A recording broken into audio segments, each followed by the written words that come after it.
tayo ay magpapatubo na naman uli ng ating pakpaklawin, no? Hindi ko na-content yung hindi ko na video yung pagkuha natin kasi nahirap mag-video kasi yuko ako dun sa ilalim ng pakpaklawin nating malaki. Ngayon ito, kinuha natin yung mga punla niya. Tapos dito natin ilalagay sa mga bunot.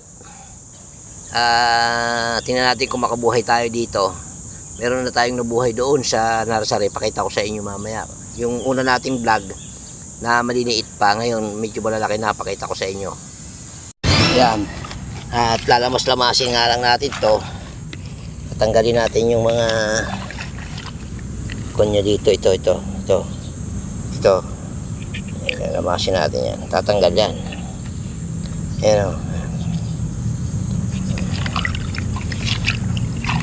Tapos dito natin siya ilalagay. Ibubuhusan natin siya dito kasama na yung tubig. Yan. Papatag natin yan dito.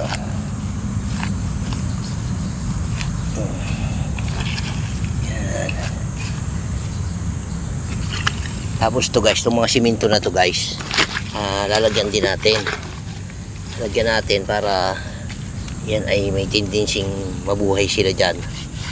Kuskus lang natin yan dyan. Lahat ng poste kuha na natin to guys, no?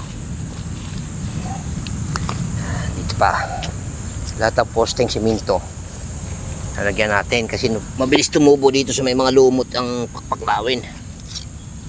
Yan, ito yan o. Kuskus natin siya dito. Hindi natin yan iwanan dyan. Lagyan natin yan dyan, iwanan natin yan.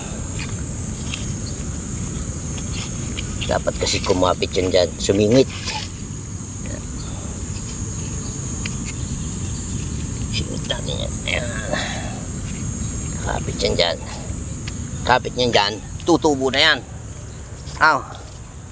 Balik tayo dito. Yan. Dito na natin siya ngayon pilagay.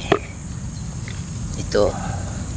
Tapos dito, pwede din tayo dito maglagay. Magkuskus. Itong mga kuha natin yan, mga orchids. Orchids natin medyo payat. Kasi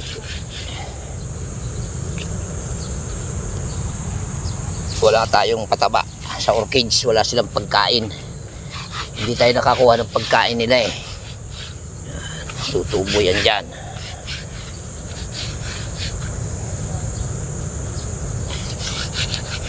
Okay guys, kung napadaan ito sa inyong wool, sana nangihingi ako sa inyo ng kaunting lambing. Pakipalo at paki-share naman itong ating page, no? Maraming salamat mga idol. Ayan, dito na natin siya ilagay. Tapos ngayon ikuha natin doon kamada, bahay na green. Ito yung ating mga pinatubo ng nakaraan. Yan, yung tinatanong nyo dati kung ano yung pakpaklawin na yan, ang sagot. O yan, di ba naalala nyo, pero marami pang maliliit eh. Lalagyan natin siya ng abuno para mas mabilis lumaki.